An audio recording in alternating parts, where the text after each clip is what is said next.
নিয়ে যে কোনো ইস্যু নিয়ে আপনি কথা বলতে যাবেন, খালি আপনার পদ্মা সেতুর গল্প, তারপর মেট্রো রেলের গল্প, রাস্তাঘাটের গল্প, খালি উন্নয়ন উন্নয়ন উন্নয়ন উন্নয়ন শোনাতে শোনাতে কানটা ঝালাপালা করে দিয়েছিল।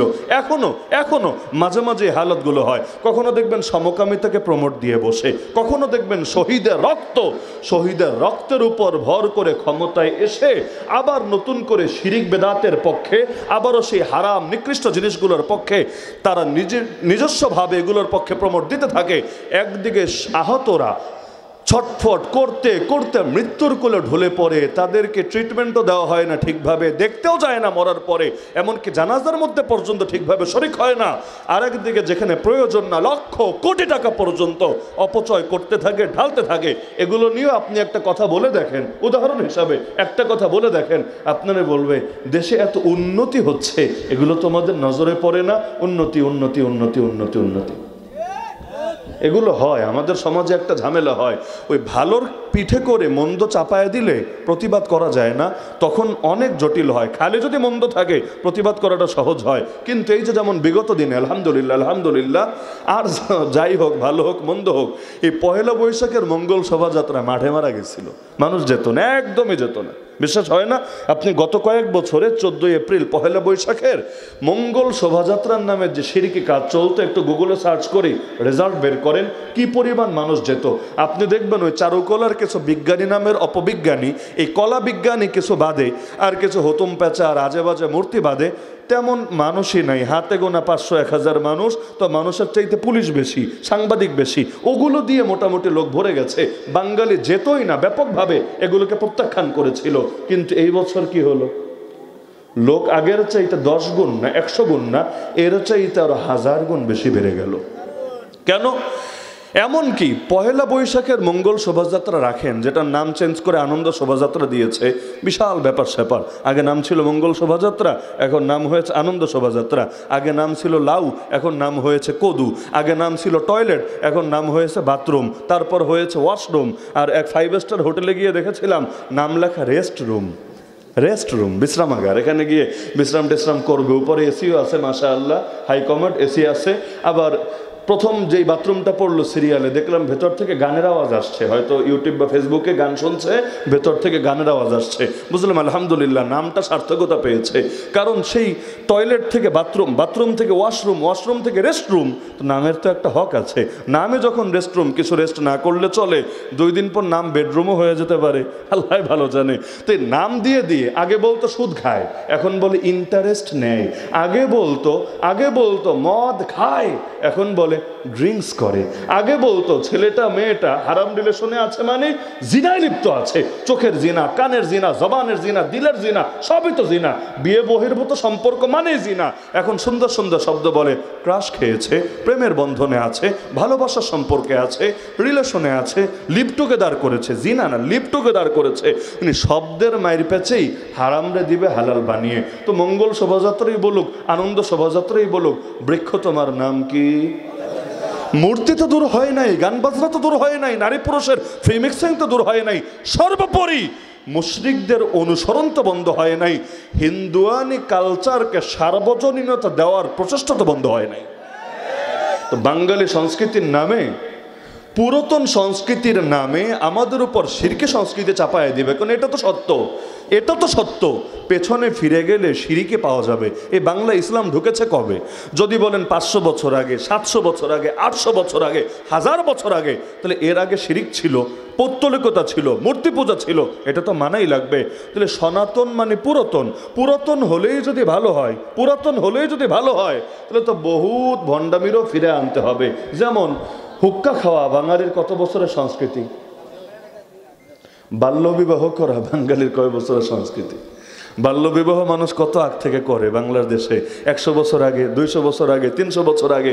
এমনকি যাকে জাতির পিতা বলা হতো, daddy of the nation, papa of the nation, যার মূর্তি মানিকগঞ্জেও ছিল না? জাতির আব্বাজানের মূর্তি ছিল না মানিকগঞ্জ শরীফের মধ্যে? ছিল।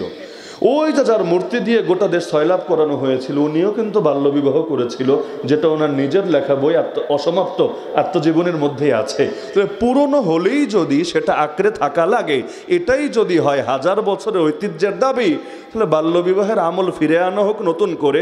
বলবে না না হুজুর, এখানে বিজ্ঞানের দৃষ্টিতে ক্ষতি আছে, যেহেতু ক্ষতি আছে সুতরাং আগ থেকে চললেও না করা লাগবে। আগের লোকে বোঝে নাই তাই করেছে, আমরা বুঝে উল্টায় ফেলছি তাই আমরা আর করবো না। ভালো কথা। তার মানে বিজ্ঞানের দৃষ্টিতে যেটা ক্ষতিকর সেটা করবা না, কিন্তু কোরআনের দৃষ্টিতে, হাদিসের দৃষ্টিতে, ইসলামের দৃষ্টিতে যেটা ক্ষতিকর সেটা ছাড়বা না। তাহলে নবীর উপর ঈমান এনেছে, এই কথা বলতে লজ্জা লাগে না? বল বিজ্ঞানের উপর ঈমান এনেছিস, কারণ তোদের জিন্দেগিতে এছাড়া আর ভিন্ন কিছু নজরেই পড়ে না।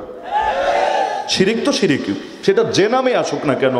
মসজিদের মধ্যে মূর্তি ঢুকায় ইবাদত করলেও শিরিক, আর মন্দিরের মধ্যে মূর্তি থাকলে সেখানে গিয়ে ইবাদত করলেও শিরিক। এমনকি রাস্তার ভাস্কর্য যদি থাকে সেটার সামনে কেউ গিয়ে পূজা দিতে শুরু করে, ওইটাও শিরিক। শিরিক তো শিরিকই। এমনকি ইসলাম তো শিরিকের ব্যাপারে এত কঠোর, দিনে 3টা টাইমে নামাজ পড়াই হারাম। জানেন আপনারা? দিনে 3টা টাইম এমন যেখানে নামাজ পড়াই হারাম। কোন 3 টাইম বলেন দেখি? সূর্যোদয়ের সময়, সূর্যাস্তের সময়, আর দ্বিপ্রহরের সময়, যখন সূর্য ঠিক মাথার উপরে থাকে। এই 3টা টাইমে নামাজ পড়া হারাম। কেন? নামাজ পড়া কি খারাপ জিনিস? আরে নামাজ পড়া কি খারাপ জিনিস নাকি? তো নামাজ পড়া ভালো, কিন্তু এই 3 টাইমে নিষেধ কেন? হারাম কেন? নাজায়েজ কেন? নিষিদ্ধ কেন? কারণটা কি? কারণ হলো এই 3 টাইমে সূর্যের পূজারীরা সূর্যকে পূজা দেয়। মুসলমানরা না, মুসলমান তো সূর্য পূজারী না। ওই যেই সমস্ত মুশরিকরা সূর্য পূজারী, তারা সূর্যের পূজা দেয়। নবী হাদিসে বলেন ফাইন্নাহা তাতলু বাইনা কারনাই শাইতান, সূর্য উদিত হয় শয়তানের 2 সিংহের মাঝখান দিয়ে। মানে কি? ওই টাইমে শয়তানের পূজারীরা, সূর্যের পূজারীরা এগুলোর পূজা দিতে থাকে।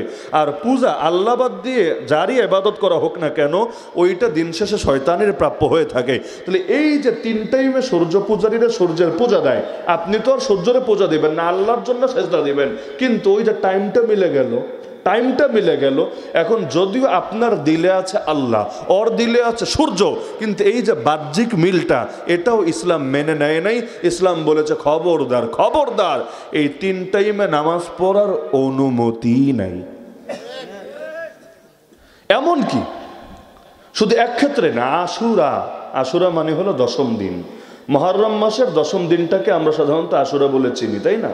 এমনি আশুরা শব্দের অর্থ 10ম দিন। তাহলে 10ম দিন কয় দিন?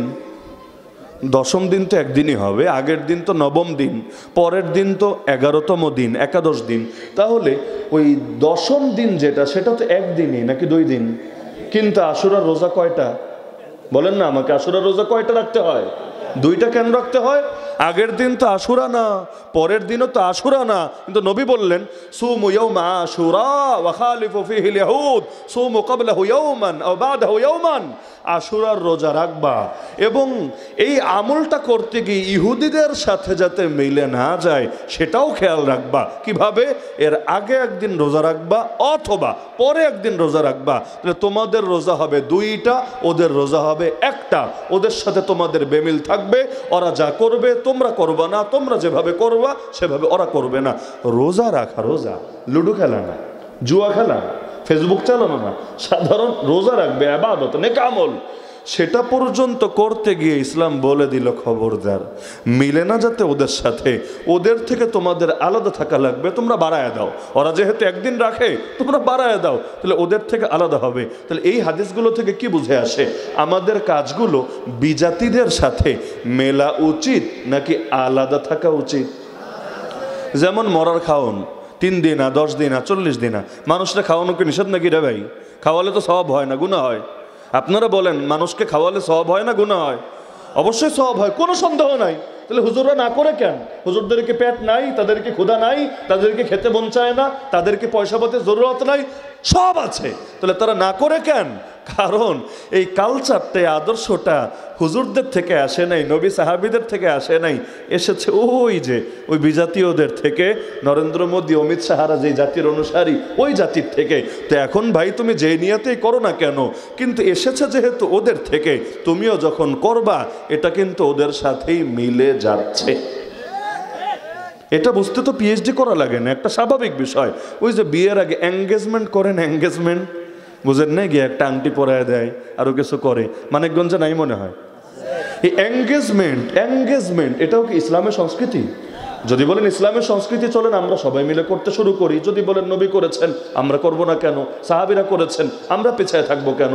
কিন্তু যদি আসে অন্য জাতির থেকে, আমাদের এটা আগ্রহে আঁকড়ে ধরার কি প্রয়োজন আছে? বিয়েতে নবীর সুন্নত নাই, সুন্নতের খবর নাই, আর বিজাতীয় আদর্শ অনুকরণে কোনো ক্লান্তি নাই। তাহলে সুতরাং ওদের সাথে আমাদের মিল থাকবে না। আল্লাহ রসুল মক্কা থেকে মদিনায় গেলেন হিজরত করে, জানেন তো ঘটনা। মক্কায় দাওয়াত দিলেন কয় বছর? 13 বছর। নবুয়ত প্রাপ্তির পর থেকে হেরা গুহায় যখন নবুয়ত পাঠানো হলো নবীজির কাছে, কোরআনের আয়াতগুলো নাজিল হলো, 13টা বছর মক্কায় থাকলেন, বাকি 10 বছর মদিনায় থাকলেন। মক্কা থেকে নবী মদিনায় গিয়ে দেখেন মদিনাবাসী বছরে 2 দিন উৎসব করে, 2 দিন উৎসব করে।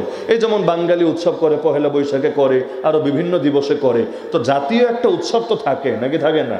ওই নবীজি দেখলেন মদিনার জাতীয় উৎসব কয় দিন? 2 দিন। আল্লাহ রসুল জিজ্ঞাসা করলেন, এই 2 দিন তোমরা কেন উৎসব করো, কারণটা কি? তারা এই জবাবে